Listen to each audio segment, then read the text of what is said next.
Oh yeah, there you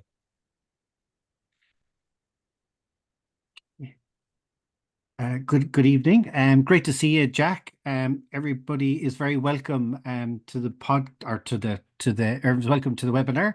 Um, we have Jack Murray, I'm delighted to say, who is the CEO of Media HQ, which we use ourselves here in MS Ireland. It's a how would you describe it? It's a media distribution and it helps with sending out press releases. How would you describe it? Since it's Well, how you, would I describe it? yeah, Yeah, well, it's like broad category is public relations software, and sometimes that thing of if you can explain it to your mother, you're winning. yeah, The way I describe it to people is I say, during the pandemic when you turned on the radio and they said there's 5,000 new cases of COVID-19 today, well, somebody in the Department of Health press office logged into Media HQ, built a list of journalists, and sent the press release out through the software. So 65% of all proactive news shared in Ireland is used Media HQ, everything from the budget to revenue commissioners doing drugs hall.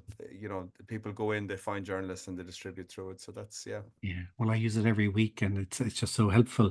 So I'm delighted. This is our second MS Writers workshop, and just to let people know that the next one will be on in June, the 25th of June, Tuesday the 25th of June. It'll be the same time, 9:30. So just keep an eye out with our social media over the next couple of days for registration for that. Everybody is welcome for that. That's going to be on the publishing process. So that'll be a very interesting one. And also, as usual, just to let people know, the Q&A down there at the bottom of the screen, to use that with questions. Jack's going to do his talk, and then I'll come in at the end, and anybody's got questions, we'll go through that. Um, so basically, I'll hand over to Jack now, I suppose, the best thing. Jack is the author of a book called The Magic Slice, The Art of Storytelling, and that's what this is going to be about, the art of storytelling for all the people here are interested in writing. So I'll come back on. I'll go out here now, but I'll come back on at the end of this, and anybody's got any questions, we can go through those. So without further ado, I'll hand over now to Jack. Cool. Thank you, Fergal. And hello, everybody. It's very nice to be here with you on a lovely Tuesday evening. Beginning to get the smell of summer now. And I had, between bringing children to picking them from school and bringing them to GA, I actually managed to take apart some new garden furniture and put it up. It's always the hope kind of around the garden furniture. I see we have a group in now, so I'm just going to levitate for a couple of minutes, and I'm not going to kick in fully until 25 to 8 because this is Ireland. I suppose just to reflect on a couple of things and a bit of an outline before we get going. Um, I have a team of 20 people who work for me in Media HQ, and every week we have a full team meeting on a Monday. Um, and amidst all of the work and the stuff that we talk about, we try and give kind of positive life advice to people as well. And in the last couple of weeks, just some of the stuff that I shared with the team. I'll give you the message I gave for the last 2 weeks. So 2 weeks ago, I reminded everybody that the elections were coming up, and implored upon everybody to register to vote. And I may as well do that to everybody on the call tonight. In that, I think we have until the end of this week. We have until the 20th of May. Whatever you think of the government, they actually have made registering to vote a lot easier. And I said to the guys, it doesn't matter who you vote for, what your cause is. If you don't vote and don't cast a vote for whoever it is, it kind of lessens your say or lessens your impact. And last week then we spoke about I spoke about focus and reward in life. And I'm reading a book at the minute by a woman called Kara Swisher, who's a very famous technology journalist. And she spoke about the advice that Steve Jobs gave her when he got sick. And he said to her, spend as much time as you can with the people that love you. That's all that matters at the end. And I thought it was very profound advice because we spend time with people who stress us out. We spend time with people that annoy us. And it's a bit like the teacher getting annoyed with the people who are there for the people who aren't there. I thought it was a very profound piece of advice about spending time with with the people that you love and who love you. And that can be your colleagues, that can be your relatives, that can be your friends. And it also goes to working on things that you love. So anyway, it's 25 to, let's get down to it. In the next 40 minutes, I'm going to give you a kind of tour de force on storytelling. I hope this is my book. Isn't it nice? Been involved in a couple of book projects. This is the book sleeve that the designer made that I like the most. And guess what? Not that it doesn't matter what you write, but if you love the sleeve, you'll be looking at it long enough. So this is the Magic Slice, and I'm going to talk a good bit about storytelling. So I'm from a town called and please look in the Q&A. This is a little bit of a weird transaction because I'm in my home office talking into the biscuit tin on the greatest monologue in human history. I can't even see the whites in people's eyes. And actually, in storytelling, you know it's working when you can see people's eyes and you can see the reaction. So maybe give me some reaction throughout with questions or comments. That'd be great. So I suppose just to start with about my lifelong fascination with storytelling. I grew up in a town called Ballinasloe. Some of you may know it, in the west of Ireland, and I am a shopkeeper's son, and we have in our family a farm supplies business, and that business was started by my great grandfather, John Murray, in the 1880s. And at some point in 1886, his family had got into financial difficulty. He had 8 siblings, and his parents came to the family and said, "Look, somebody's going to need to do something to save the farm." And at 29 years of age, he said, "I'll do something." And he left. He emigrated at 29. Um, and he got this boat. The records show a week later he arrived in Cove and got on this boat called the HSS Urania, bound for Franklin Gardens. It was before the other it was before Ellis Island, and he got there, and I've done a few talks on the kind of myths and legends of my great grandfather arriving into the New York of gangs. If you've seen that movie Gangs in New York, you know, if the gangs didn't get you, the typhoid and dysentery and lack of hygiene might get you. And I've actually found some old photographs of a street in Manhattan called Murray Street, which is our surname. And I like to think he might have ended up there. But we don't really know what he did, other than he got a business idea when he was in America. And I imagine him one day wandering into a trading post, a general store, and saying to himself, "This would work really well back in Ireland." And he came back. Imagine he came back with a bag of money and built, like in every family, someone from some generation. There's a significant person who does something amazing.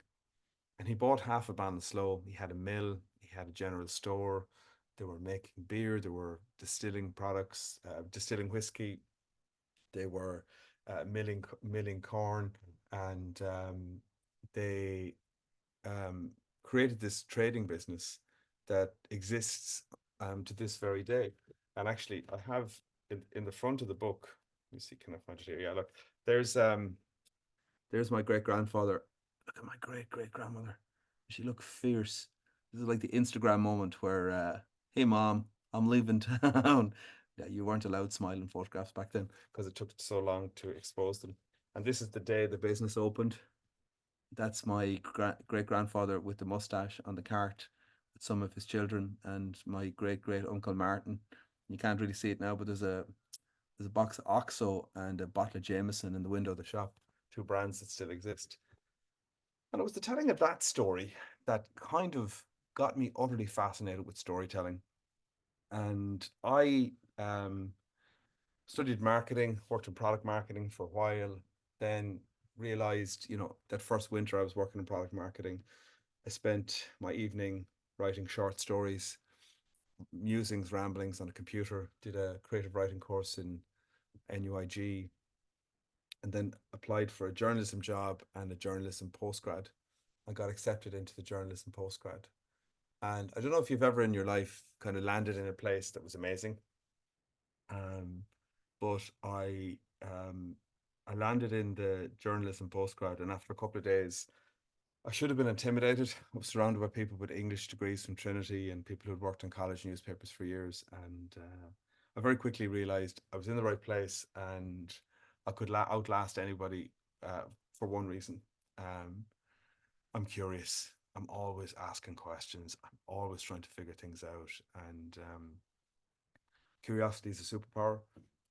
It's a very big journalism skill. Some of our best journalists, so Geraldine Kennedy, Vincent Brown, are great writers.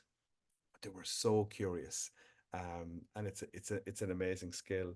I qualified as a journalist. I My wish was to be like Sean O'Rourke, the broadcaster. I suppose he was someone I would have looked up to and got to know Sean and be friendly with him after I qualified. Pretty quickly after I qualified, I got an offer of a job to work in politics. And I worked with Mary Harney in the Progressive Democrats for 5 years. And it was really powerful in that it was from the age of 25 to 30. And it was a very formative period in my life. Um, and I worked in the general election in 2002. And on Friday, would you believe it's 22 years since then? God help us. I'm married 22 years. I have two kids now. Left politics, started a corporate PR company, and then after about 3 years, I got my creative urgings kind of got the better of me, and I bought this business that publishes a printed media directory, and from that we built this digital platform, Media HQ, which is software that helps people find journalists and send press releases. And every day there's hundreds and hundreds and hundreds of stories shared on the platform, everything from Dogs Trust, the Cancer Society, MS Ireland, and everybody in between, the Revenue Commissioners, the Department of Finance, Dublin Airport. Um, and at some point, when we were approaching the 100,000 story shared on Media HQ, um, I had an epiphany. And when you watch people share stories through the software all day, every day, um, and this was my epiphany, and this is what the magic slice is about. So if there's two circles for this is what you want to talk about, and this is what people are interested in, where they intersect is your magic slice of attention. Um, and some brands know how to do it really well, and some brands don't know how to do it well. I was speaking at a conference in London a couple of weeks ago about storytelling, and one of our longest clients is the charity Dogs Trust, and they have a mission to help home dogs who need a home and to help owners who need help homing dogs. And their magic slice basically is they take things that are very worthy in the news and they find the dog angle. So they'll always issue a press release about don't get a dog for Christmas. They'll issue one about Mother's Day. The story I was talking about a couple of weeks ago was about the dangers of at Easter, about the danger of giving dogs chocolate at Easter. Um, so they find the dog angle and they insert them into it. And what I want to talk to you about for the next 20 minutes are some of the rules. And I know some of you are bloggers. I know some of you will be involved in the letter writing campaign for to talk about your diagnosis and your MS. And I know some of you will advocate in public. You will be looking for skills um, to talk about your illness and to talk about um, the work that you're doing, your advocacy. And I want to just share some insights and some tools, kind of how to do that. So I suppose the first place to start is um, let's talk about the science of storytelling, and um, and it is interesting because you know when you're suffering from MS, unlike some of the audiences I would have addressed, you'll understand a lot of the science. And when you're going on a diagnostic journey and you're looking at your symptoms and you're doing all of that, I think you're very, excuse me, tuned into that frequency. So there's a reason why when we go to the pub and meet someone or meet a long lost friend or um, you know, watch an amazing movie, go to an amazing play, there's a reason why people say, God, that was brilliant. God, that was amazing. That was so engaging. God, that story was amazing. And what happens in the transaction when somebody tells us an amazing story is that stories trigger hormones in our body. And um, if you look at the modern thing called the Netflix effect, where you want to go to bed at night time and you're sucked into something amazing on Netflix. And you know that thing that comes up at the end, next episode 15, 14, 13, 12, and you go, oh, I'll just watch 10 minutes of it. And what's going on there is that a hormone has been triggered and you just want more of it. And um, really good storytellers know what reaction they're looking for. They know the hormone that they want to trigger, and they go after it with the material that they share. And I'll give you a couple of examples. So I talk about this in the book. There's a Princeton scientist called Uri Hasson, and Uri has done a lot of neurological research into the power of storytelling. And he did this famous study where one of his graduate research students documented this amazing story from her prom night where they were out on a boat that day. Um, they got back late. She didn't get properly have enough time to put on her gown. Her prom date arrived, who wasn't her boyfriend, who was somebody else, but her boyfriend was also going to the prom. So she got back late from the boat. She was a little bit sunburnt. It was all a mad rush. Then the guy who brought her got drunk and it all got very messy. And then she left with her boyfriend. And when they got into the car outside the prom, someone tipped them in the back and the cops were called. So she documented this amazing kind of multifaceted story about the night of her prom. But she got into an MRI machine and she told the story and put the MRI brainwaves on her as she told the story. And then they got 14 separate people to go into an MRI machine and they played the story to them and they mapped their brainwaves as they were playing the story. And the phenomenal thing was that her brainwaves telling the story matched their brainwaves mirroring the story. So if you want to kind of practice mind control and really get into people's minds, um, storytelling is the only way. It's the only way. And there are three positive hormones that you can trigger. Um, and I'll do a little bit of an experiment with you now. So um, one of them is called oxytocin.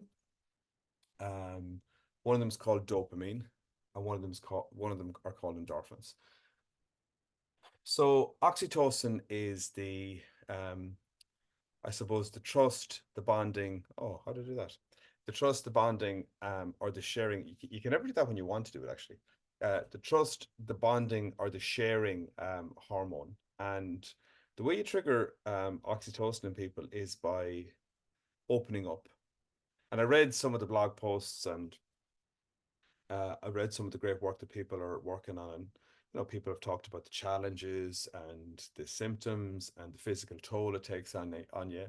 And they've also talked about shame and the shame of feeling that you're carrying something and that, you're different and all of that. And by way of an example on oxytocin and sharing, I talk about this in the book. Um, for most of my adult life, I had a terrible relationship with my father.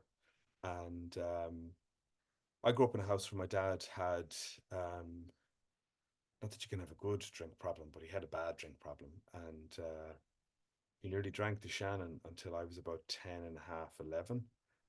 As a result, I've never even tasted a drink in my life. I've never had a drink once. But give up drinking when I was 11, but I had a lot of anger about that. And there was always a lot of tension between us, and we were different people. And I would have looked for things from him, and they were never coming. And it's only in my adult life that I realized that the rectification of the relationship was really down to me, and that I had the power to um, rectify it and improve it. And so I decided that I was going to forgive him for what happened. No great fanfare about it. And when I was turning 40, he was turning 70. And it's about 10 years ago now. And my mother said, the joke in our house was that like I have two siblings, and when my mother said, will somebody bring your father away for his birthday?" I was always somebody. I think my brother was anybody, but I was definitely somebody. So they kind of joked and looked at me and they said, "Oh, we think you're somebody." I said, "Yeah, that's me." And so I said, "Look, I'll bring him away." And we went to Inishbofin on holidays. And my dad was always great when you got him out of the business and you got him in a car, kind of facing forward and looking out the window. And we went to Inishbofin and we had a great time.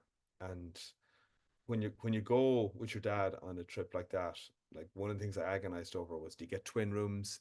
Do you get a twin room or do you get two rooms? And like if you get single rooms, you're not together, and it's a bit weird sharing a room with your dad when he's 70 and you're 40. But we got a twin room, and I bought these industrial strength earplugs because he used to snore like a chainsaw, and at a certain point, like I said to him, "Look, Dad, I won't. It's not that I'm being rude now. I just won't hear you from now on." And we had a lovely time. And sometime later, then I had a speaking gig up in Belmullet in Northern Mayo, and I was telling him about it, and he was interested in Belmullet. And I said to him, "Do you want to go?" And he said, "Oh yes." Yeah. So we went to Belmullet for a weekend, but um, that weekend, I realized there was something wrong with him. And he came back, and I said to my mother, "Look, there's something wrong with him." I said, like, he's sleeping all the time. He slept most of the weekend. I said, he's not well. And he got sick sometime later. And one of the weird things with my dad's illness was he had liver failure, and he'd given up drink like 30 years previous. And but we had some of the most profound conversations um, ever um, when he was sick, and he really softened out in his illness. And when I forgave him, one of the things I used to do ritually after kind of I had softened that relationship was anytime I was leaving, and I'd recommend this actually with your parents. I used to give him a kiss on the top of the head when I'd be home, just because I wanted to. I didn't care that I was an adult. I just wanted to kind of. That's what I used to do when I was small, and I'd give him a kiss on the top of the head when I was going. And so we knew he was going to pass away, and I came into him one day in the nursing home, and uh, he was upset. And I said, "Are you okay?" And he said, "I'm going to die soon." And I didn't do the traditional Irish thing of racing past it. Um, I kind of sat with it for a while with him. And I said to him, "You do know what's been going on here in the last while?" And he said, "What do you mean?" And I said, "Well, you know all the people who've come and they're thanking you for what you did for them." And I said, "You've lived a really good life." I said, "You've touched a lot of people. You've made a material difference to people's lives, and people like you, and people respect you for that." And I said, "You've done a lot of good work in this community, and you're remembered for that." And he got emotional, and the moment passed. And pretty soon after that, he fell into a coma a couple of maybe a week later. That was the last conversation we had. And um, now there was a reason I shared that with you. You've difficult stuff to share with people. There's difficult things going on in some of your lives. A lot of this stuff can be very heavy, but when you openly, when you share openly and honestly with people your personal and lived experience in a soft way so that they can get to know you, you trigger oxytocin with people, and it's very powerful. If anyone thought any worse from me because I shared that story, um, it would be on them. It wouldn't be on me. And that's the power of opening up. And in a lot of the corporate world, people are taught not to be human. They're taught to be robots. They're taught to be very rigid. And there's none of us robots. We're all humans. Fergal, I was talking to Fergal yesterday, and I have a friend from, I bet you Fergal knows him. I have a friend called Enda McDonough from Ennis. And he's like, if I close my eyes, he sounds just like Fergal. But we're all human. Like, I'm from Galway, Fergal's from Clare, people are from all around the country. So that's oxytocin. The next one is dopamine. We're all addicted to dopamine. It's the reason we're all addicted to our phones. Let me tell you a story that'll trigger dopamine, just to explain it to you. So a couple of years ago, I was on News Talk one day. I was talking about the power of storytelling for communication, helping brands to break through and really resonate with people. And I got back to the office, and as you do when you have a media performance, like I was fucking buzzed up and the whole lot. And I got back anyway, and somebody popped their head in the door of the office and said, "There's a woman on the phone. She heard you on the radio. She wants to talk to you." So I went on the phone anyway. Said, "Hi, it's Jack here," and she said, "Hi, my name is Susie.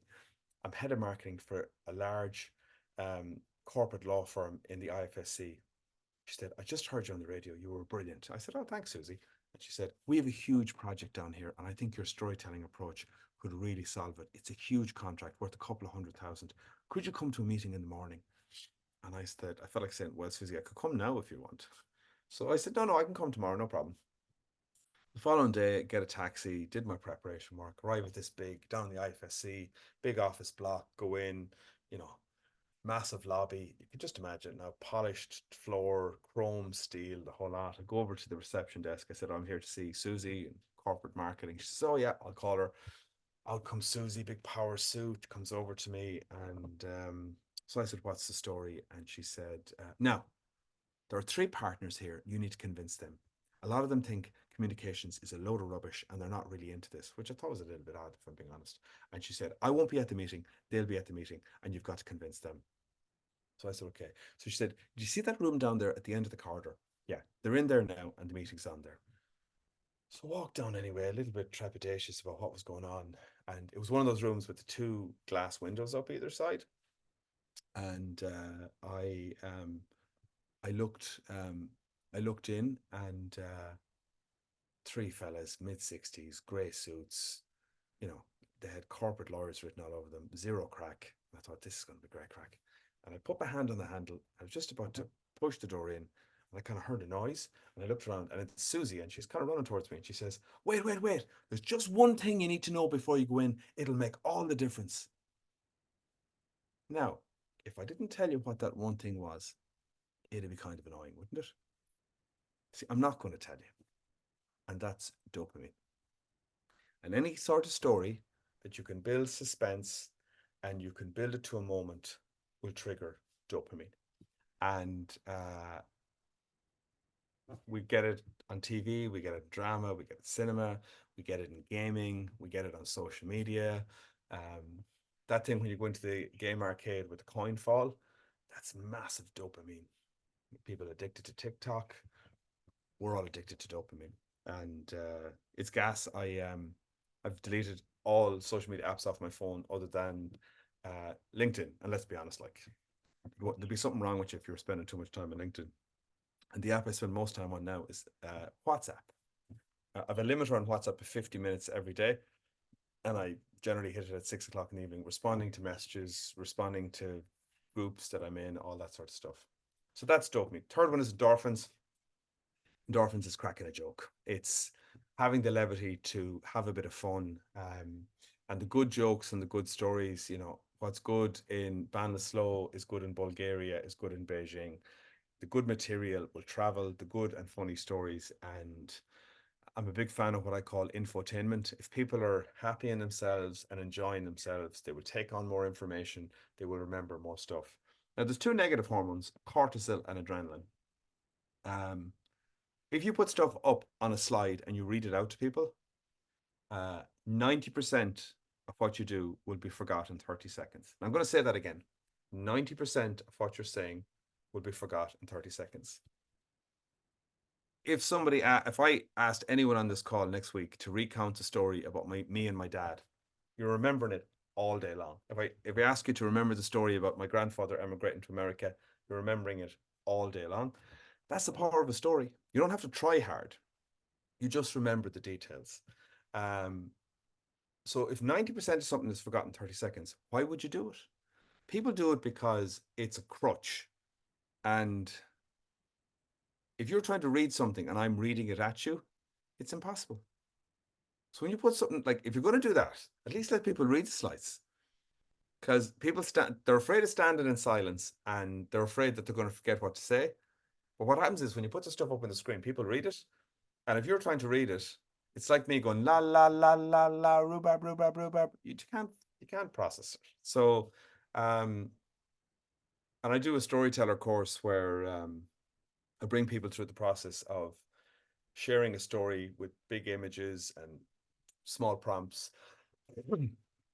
big questions. Um, so that's the scientific part. So let's just talk then a little bit about, okay, we have stuff to communicate. How do we do it with a story? So there's two parts to this. Um, and the first one is, I'm just reading from a section of my book. Um, there's two parts to how you put a story together. And I'm going to talk for a minute now on the elements of a story. And so there's how a story is structured, and there's the elements of the story. Actually, let me start with the structure. So there's only actually one real structure to a story. And so a story can be told in three acts. It's very simple: beginning, middle, end. There's a 5 act structure, which is basically the beginning and the end, and the middle bit is divided in three. So it's essentially 3 act structure with 3 acts in the middle. And um, we're gonna do a listening exercise in a minute where I play a 3 act story for you, and I want you to consider in the 3 act story, um, the I want you to consider the structure and see, can you actually, can you figure out, oh, this is the first act, this is the second act, this is the third act. It's not that hard on this one. And um, I'll come back to the structure in a minute. Um, and I'll start talking to you about the elements of a story. And one rule of thumb in storytelling is, if you stock take your story at the end and you're missing some of the elements, it won't be as good as it can be. But if you have all the elements and they're good, the story will be good. Okay. So, element number one, you need a protagonist or an antagonist, a hero or an anti hero. And, it could have been Wonder Woman or Robin Hood, but it equally could be Tony Soprano or Bad Santa. So, there was a time when it was just a hero, but Tony Soprano was probably the most famous kind of anti-hero. And if you take kind of the corporate world, if you look at someone like Elon Musk or Michael O'Leary, compelling lead characters, they're not your classic heroes. So a story needs a very clear hero, and you can be the hero in your own story. A Cure can be a hero, but like, you have to kind of decide. There's a reason why the nominees for an actor in a leading role are, like, the protagonists in the movies are the actors in a leading role, and you have a lead female and you have a lead male actor, um, but you need a protagonist. Very quickly, then, you need to establish, what does the protagonist want or need. So, what are they looking for? What is their desire? And that has to be fairly obvious. And if that's dubious or it's doubtful or it's a bit woolly, and we've all seen things on TV or watch movies where we're introduced to a character and you're just not sure what's going on, or you're not sure where that they're taking the thing. And then the next element is an inciting incident. A man gets made mayor of a small town.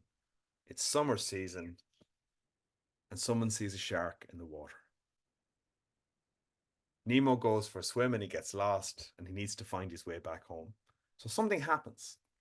And when I told you the story about my great grandfather, 29 years of age, they were about to lose the family farm. Somebody needed to do something. That was the inciting incident in that story. I go on the radio, I get a call. You need to come here. We have a problem you need to solve. There's an inciting incident at the start. So something happens that sends you on a journey. And then what happens is, you go on a journey. We're introduced to the character. We know what they want or need. Something happens to them. It sends them on a direction. I was living my life. I got this diagnosis, changed everything. It sent me on a path. And the next part in the story is the crisis. And in anything, this will kind of ruin your TV watching. In anything that you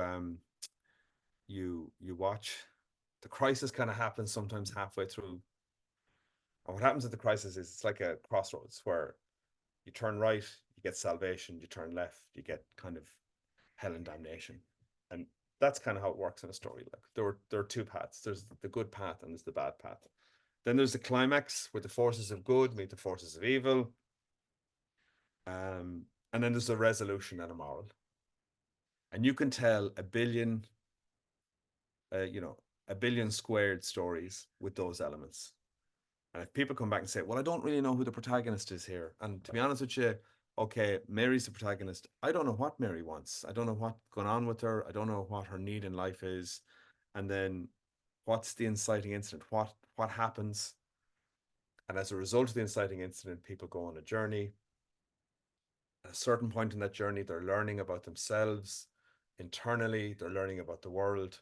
But at a certain point in the journey, you will hit a point of crisis, and then there's a climax, like Star Wars, Luke Skywalker against Darth Vader, forces of good against the forces of evil. That's why courtroom dramas are huge, because it's always the set piece, the court case at the end, and then there's a resolution where there's a moral at the end. Okay, so we're gonna do a listening exercise now. And if you can actually close your eyes for this. Now, I'm not going to know that you're closing your eyes, but I think it would be useful if you closed your eyes. So if everybody could just close their eyes now. And what I'm going to do is I'm going to play a piece of audio. And a number of years ago, I was commissioned by News Talk to tell a series of stories. So I told a story every week on News Talk for 40 weeks. I told 40 stories. And the theme of this was media moments that shape the world. And one of the stories that I've been fascinated with, I'm actually going to close that window because it is like a cacophony of birds and they will affect my audio. They do sound nice though. Joy of birds. I'm in the middle of Dublin. Okay. So, sec now. Okay, everybody close their eyes. So this is, and what I want you to do listening to this is, I spoke about the 3-act structure, the beginning, the middle, and the end. And I spoke about the different elements, the protagonist or antagonist, their need, the inciting incident, the journey, the crisis, and the resolution. I just want you to listen for those elements and how the story is told. And I'll give you some pointers afterwards. So here we go.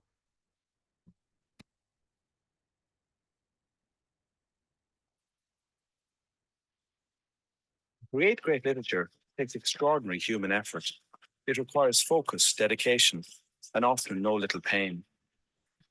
Great literature is prophetic yet timeless. It acts as a master key and a playbook to understand the complexities of the world. This moment is about the creation of great literature. At some point on December 9th, 1948, the postman arrived at 7 John Street, Bloomsbury, London, the address of publishing house Secker and Warburg. A handsome terraced office in a city still recovering from the bombing and terror of the Second World War. Amongst the letters was a large package addressed to the principal, Mr. Frederick Warburg. He knew when he glanced at the Scottish stamp what the envelope contained. This was the draft manuscript he'd been waiting for over 2 years. He was excited as he prized open the envelope and began to read. It grabbed him from the opening line. It was a cold day in early April, and a million radios were striking 13.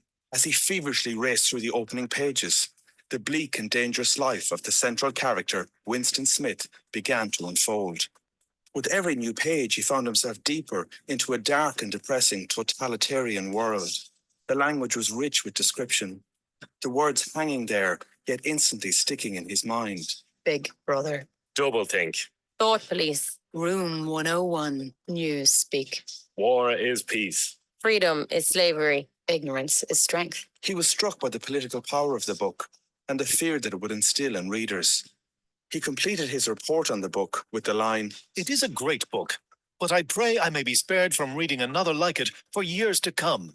In this moment, Frederick Warburg didn't know the impact that George Orwell's novel 1984 would have on the world, or how amazing it was that the finished manuscript ever arrived on his desk.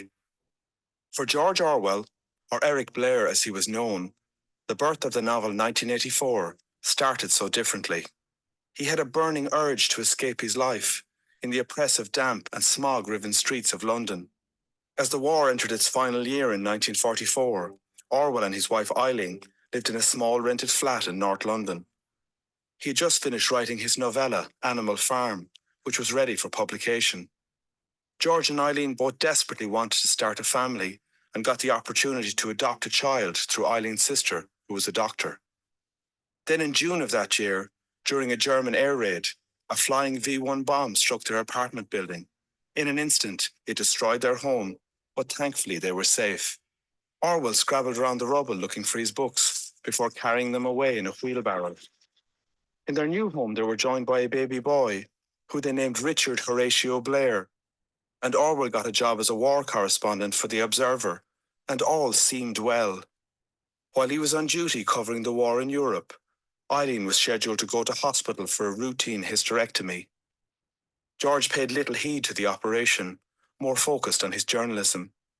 She died tragically under anaesthetic on the 29th of March, 1945. Suddenly, Orwell was a widower and a single parent, eking out a living. To cope with the sea of grief and remorse, he threw himself into his writing. In 1945 alone, he wrote over 110,000 words for many different publications. It was at this point that Observer editor David Astor stepped in to offer him a lifeline. His family owned an estate on the remote Scottish island of Jura in the Inner Hebrides. There was a house, Barnhill, at the northern tip of the island. It overlooked the sea at the top of a potholed track. It was small with 4 cramped bedrooms above a spacious kitchen. Initially, Astor offered it to Orwell for a holiday. He was bowled over at Orwell's enthusiasm for the rocky outpost. Orwell longed to get away from the distractions of literary London to write a new book. He had a new idea, a story of an oppressive world, worse than anyone could imagine, based on communist Russia. He knew what was facing him. He had previously described writing a book as a horrible, exhausting struggle, like a long bout of some painful illness. In May 1946, Orwell took the train to Jura. It was a very risky move, as he was not in good health. He had suffered from a bad chest. He was joined by baby Richard and his sister Avril. Life was primitive. There was no electricity. Orwell used gas to cook and heat water. Storm lanterns burned paraffin. In the evenings, he also burned turf. He was still chain-smoking rolled-up cigarettes. The fog in the house was cosy, but not healthy. A battery radio was the only connection to the outside world. He got to work on his new book. He called the working draft The Last Man in Europe. As his health disimproved in the cold Scottish weather, Orwell worked at a feverish pace. He took to the bed to type, the clacking sounds reverberating through the house. But in November, he collapsed with inflammation of the lungs and was soon diagnosed with TB.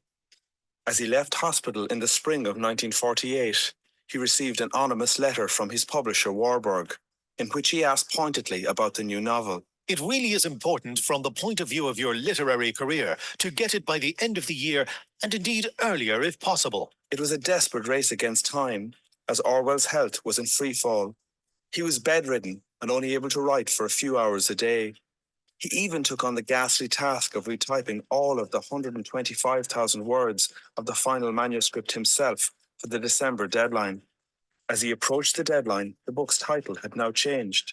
In a letter he wrote, "I am inclined to call it 1984, or The Last Man in Europe, but I might just possibly think of something else in the next week or two."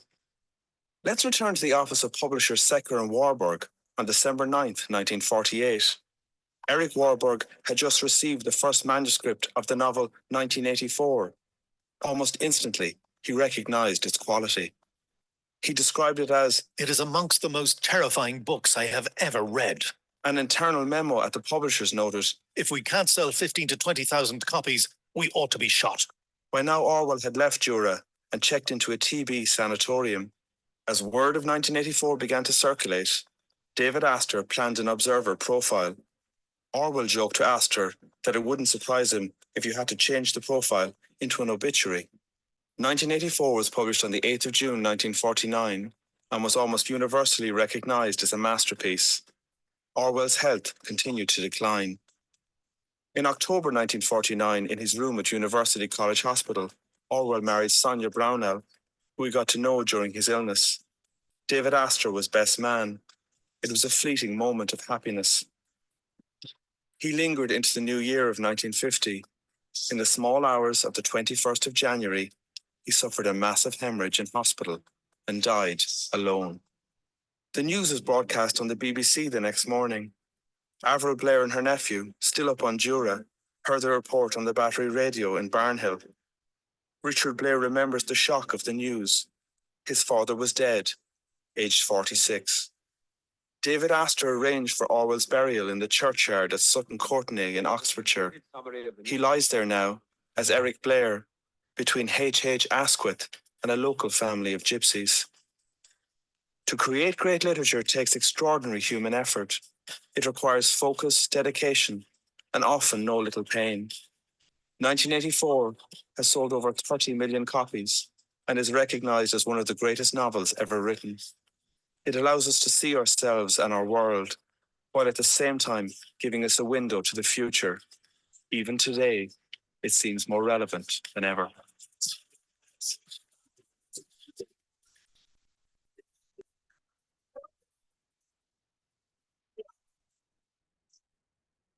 Bowled over. And I'm back. Quick question, spot quiz to see is anybody falling asleep or awake. How long do you think that was? If you were just asked from your gut, how long do you think it was? Just if you can type some answers into the Q&A, I'd be kind of interested to hear what you think. Just if you can do that quickly there now, how long you thought it was? Hopefully all 7 minutes. Cool. Thanks, Sandra. 12 minutes. Anyone else want to hazard a guess? Oh, they're all coming in now. 10 minutes, 10 minutes, 11 minutes, 10 minutes. It was just under 9 minutes. And interesting, it was 9 minutes, sorry, just under 10 minutes. 9 minutes, I think 34 or something like that. This is in the book, and I'll just share it with you here, right? This is the is that coming through reversed, or can you see that the normal way? It looks reversed on my screen. Just type in, give me a thumbs up if you can read it. Someone give me a thumbs up in the Q&A. It's fine. Cool. Okay. Yeah. So just to see it there. So a script like that is about 1,100 words. And the turning point is where the letter arrives.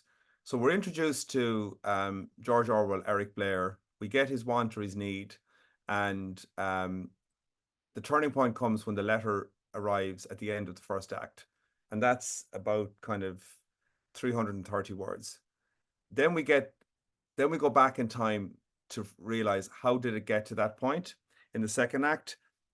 And then you'll see that the start of the third act is actually the exact same point at the end of the first act. And it brings it back to that point and brings it out to the finish. And that's a very kind of seamless kind of 3-act structure. Interesting thing about that is like to write like really sharp 10 minutes of audio takes about 10 hours. But there was an interesting thing there where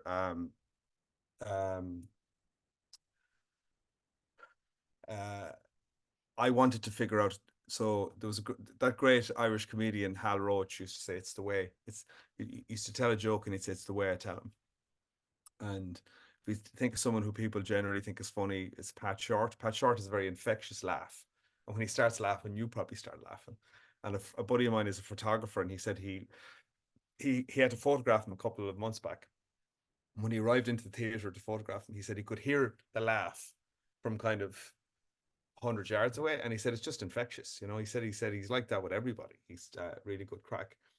But I wanted to write a story about 1984, and I basically obsessed about, well, I didn't just I in all of those ones I used to obsess about who was the character, what was their need, and how could I structure the story. And once I knew that, and I knew what happened at the end of the first act, I could write the whole thing, because it's a bit like it's a bit like a board game. Once you understand who the character and the need is and what's the end of the first act, you can write the whole thing. I thought, God, I wonder who the first person to read it was. And then I realized it was the publisher. And with the joys of modern technology, I had the biography of the publisher off Kindle within 5 minutes. And I found all those bits about him saying if we don't sell X million copies, we should be shot or whatever. And I of all the 40 stories, I really loved that one. Okay, so just there's been a couple of, if you want to ask any other questions, we're in question time now. So just a couple of bits of advice on writing. Writing is a habit. It's like playing golf. It's like cycling. It's like going to the gym. If you don't continue to do it, when I wrote my book, I have a really good friend, a woman called Kira Losty, who's a brilliant sports psychologist, and she works with a lot of top athletes. And she sports psyched me through the book, and she gave me some brilliant advice. So one of the things I used to do was I'd make a deal with myself on a Sunday night, how many hours I was going to write in the week ahead, and I might say, look, I'm going to write for 2 hours this week, and if you make a deal with yourself, you'll always break the deal. So you'll always exceed the deal. So if you say to yourself, I'm going to write for an hour, I found I was writing for 2 hours. If I said I was going to write for 2 hours, I'd write for 3 hours. I also used to keep a spreadsheet, and in the spreadsheet, I'd write the time I wrote, how many minutes. So 8 a.m. wrote for 30 minutes, wrote 400 words. How did I feel? And generally the days I felt shit, the outcomes were best. Nothing reads well on the first write, lads. And there's a bit where you have to get it out of yourself and down on the page. And lots of good writing is about rewriting. It's about polishing. It's about coming back the second time and not having the tyranny of the blank page and actually having something to polish and shape. Anything that's any good, like Roald Dahl talked about all those books he wrote, and he used to write in a shed at the bottom of the garden.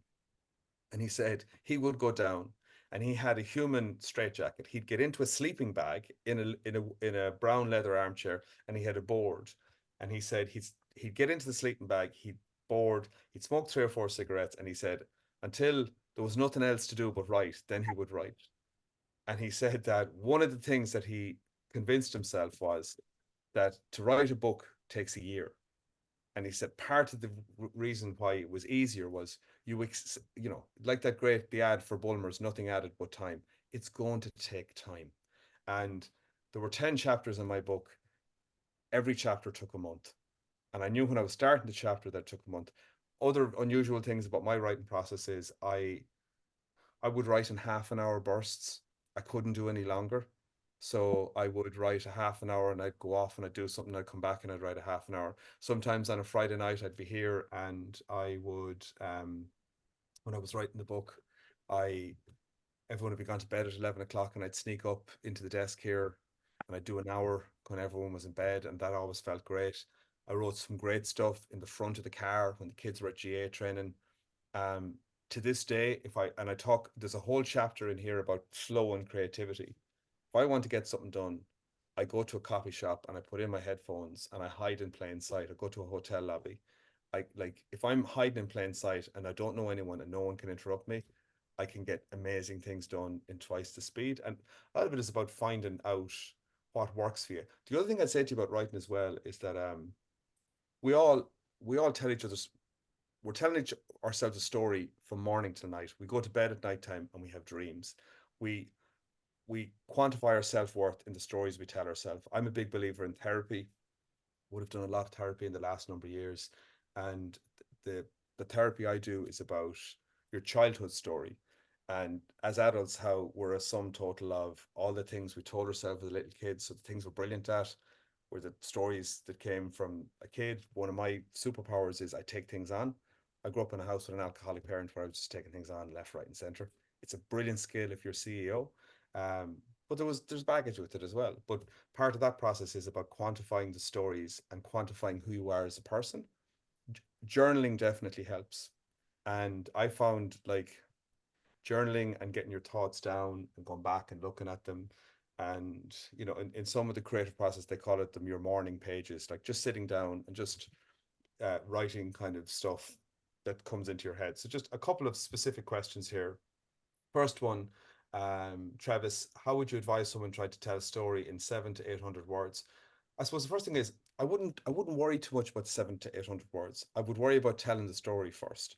I'd get a rough draft down on paper, um, and then when I got it out of my system, then I would think about shaping it and honing it. Sometimes people just get all kind of, oh, it has to be perfect. Nothing ever first is perfect. It's only on the write and the rewrite that you make it perfect. But you know what? Get it out of yourself, get away from the blank page. And actually, some people, I love rewriting. Some people like the first draft. I love, like, I write we run our management team on narrative memos, and it always takes 4 runs at a memo where you think, oh, that sentence. And then you get to a point where you think, okay, that's okay. I'll leave it now. And there's a bit with creative work where you have to leave it at a certain point. But if you're happy enough that it's your best effort, you'll take any criticism. And I've learned that over time. Like if you think that's your best effort and you genuinely think it's your best effort, then you'll be okay with it. So somebody put in, I've never written anything exciting but want to. You say a story needs an exciting incident. This would be the diagnosis, which wasn't exciting at the time. How do I change to excite the reader? Well, like excitement, it's called an inciting incident as opposed to an exciting incident. So an inciting incident is something that happens that upsets the apple cart. So it's basically something that just something is going on like this, and an inciting incident kind of just it jolts everybody. And like the diagnosis is like in some cases it's a textbook perfect inciting incident in that your life was one way and then something happens and the life you imagined for yourself, the hopes that you had, things that you wanted to do, they're thrown kind of asunder. And it's about capturing the effect that has on you. Like I heard, like it's really funny. Like, I feel really strongly about the way people talk about illness, and I feel really strongly about a lot of the bullshit that's in the media about illness. Like the whole battle with cancer drives me fucking crazy. Person was sick, didn't battle anything. They were just unwell. It's okay to be unwell. You know what I mean? It's okay to be unwell. And but there's a way that you can tell your story in a powerful way, and you can talk about how you respond to the changes. Michael O'Regan, who died recently, um, and Michael had cancer, but he did a really powerful video about his cancer. And he said, Michael, big thick Kerry accent, a lot of talk about battle, lots of days there's no battle at all. He says, you're floored. There's no battle. He said, you're lying down trying to get a bit of kip and trying to fucking recover. And even hearing the honesty of that was really powerful. And it just gave a different window into that. And you think, you're just trying to live your life and you're trying to do your best. And actually the challenge is to try and stay on an even keel. But it's about describing that in a way that people can maybe see it in a different light. And there's a kind of an Irish thing where we don't like sharing, really. You know what I mean? That we feel private and, well, I didn't ask. My mother would say, well, I didn't ask now. And that, like, it's okay to share. And that, like, and that's the thing about oxytocin as well. And I think there's a way to share. There's a way to share in a human way as well. And, there's a great dignity. Like, there's a dignity that people can have with an illness. And there's a profound dignity that people can have with an illness. Like I never understood the concept of dying well until my dad died. I didn't even know what that concept was. And for a man who could be very difficult in living, he, he died well. Like, he was gentle and he was, but there's a bit how things affect people in different ways. And I think there's a human way in which you can communicate that as well. And I suppose, look, parting advice, Fergal, would be communicating through writing is powerful. If you have a hankering to do it, do it. Practice it all the time. You're blessed with the blog and to have such a powerful outlet and such a respected powerful outlet. Set yourself goals. So set yourself deadlines and goals. Make a contract with yourself. Say, I'm going to write for 2 hours this week. Find creative practices. If you can't write at the kitchen table, guess what? Don't write at the kitchen table. If you find it's easy to write in the coffee shop, make an appointment to go to the coffee shop. If you find you have good ideas when the kids are playing sport, bring your laptop, put your headphones in, but make space for yourself creatively to do the things that you need to do. and then it's never going to be right the first time. It'll take time. It'll take a couple of drafts, and sometimes the challenge of getting it out of your head and onto paper uh, is the hard part. Shaping it should be a little bit of fun. And like, look, I'm only saying this because I poured a year of my life into it. This thing is on Amazon for $2.50.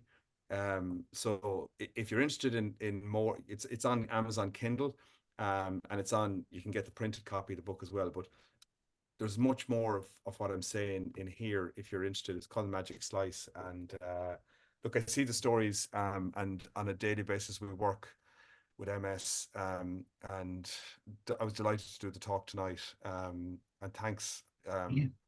It's a bit of a weird exchange because I've been I know. monologuing basically. I could No, talk for you've done brilliantly. You've done yeah. amazing. And Joe, you mentioned at the very start about being open and honest, because Yeah. I think a lot of people here, they're going to be writing about something very personal. Just say if they're going to do the letter writing for World MS Day on the 30th of May, we've asked people to write a letter about their diagnosis. So they're writing about themselves. Mm. That person's there about making it, exciting the reader. But I think like as in like your story about your father, when someone's open and honest and Yeah. giving of themselves, that's what's powerful, isn't it? It is powerful. And like, look, I learned a lesson as a kid. Like I grew up in a house where my dad was falling down drunk around the place when I was a child. And it was very traumatic at the time, but you kind of, there's a bit when you go through this too where I think there's a bit in all these things where you get past shame. And when you get past shame, you realize the people that are important, and that there's a way to find an authentic voice around a trauma or a crisis. And part of, you know, me doing the therapy as well is this notion of like, it's a superpower. Self-discovery is a superpower. And Exactly. actually, the more you know about yourself, the older you get, the better you're able for the world and the more you're getting out of life. So I think and like, look, nobody would wish the suffering on themselves and people would wish their lives were different. But it is this thing of, there's a power in sharing openly and honestly that will help you on your journey and will help others as well. And I think that there's the bit where people will judge you anyway, but people judge people all the time. But if you're comfortable in your own skin and you can communicate that with honesty, I think there's a real, there's something in that you can withstand a lot of kind of negativity and criticism if in my opinion, if that's how you approach it. Just wonder, one last question. Just I'm curious, were you always a storyteller from a young age, or or how you've told stories? Has that changed, or do you think it's No, still the same? You're just aware of it. like it's kind of funny, and I grew up in a story house. Like, we had no, like, there was no social media in the 80s. So you came home, you ate your dinner, you threw your bag in under the chair, and you ran out to the shop to see what happened. And it was a meeting post, and it was a place of kind of, where people socialized and stuff as well. And I have two kids now, I have two daughters, and they're 14 and 17. And like, it's kind of funny when you go through the journey yourself and you're rationalizing your own outlook on life because of the experience you have. They're, you know, they're happy kids in a stable environment, no major dramas, and whether it's nature or nurture, like they're good communicators, and they do all that as well. But and I suppose the last thing is that storytelling is a way, not to be too profound, but it like in the same way creativity is a way and not a thing. Storytelling is a way and not a thing. It's a way of living, it's a way of communicating, it's a way of understanding. And whether it's whether it's business, whether it's socializing, whether it's therapy, that like, if you can tune a story into it, and from that point of view, and like, look, with business and with work, I do a lot of traveling all over the world, and I meet people and I speak at events everywhere. People are the same. People in Bulgaria and people in Ballyhonus, they have the same problems, they have the same stories. Cultures differ, but essentially people are the same, and people have the same challenges and all of that as well. So storytelling is a kind of a universal language as well. And I suppose that's why it's powerful as well. Well, listen, thank you so much, Jack. That was really powerful. A lot of people have said that, but I really got so much. I'm sure everybody did. I just want to let people know our next workshop is Tuesday, the 25th of June, and that'll be about the publishing process. But Jack, thank you again. Really enjoyed that. One that stood out when you said about 90% of content or of what you say, it's gone after 30 seconds. Yeah, if But you I, put it on bullet points, if you put it on a slide deck and you're reading the stuff out, but if you yeah, get a powerful story, exactly. yeah, we do a thing where we ask people to send a photograph, a personal photograph they're willing to talk about. And at the storytelling course, your name will just come up on the screen and say, it's time to come up now and give your story.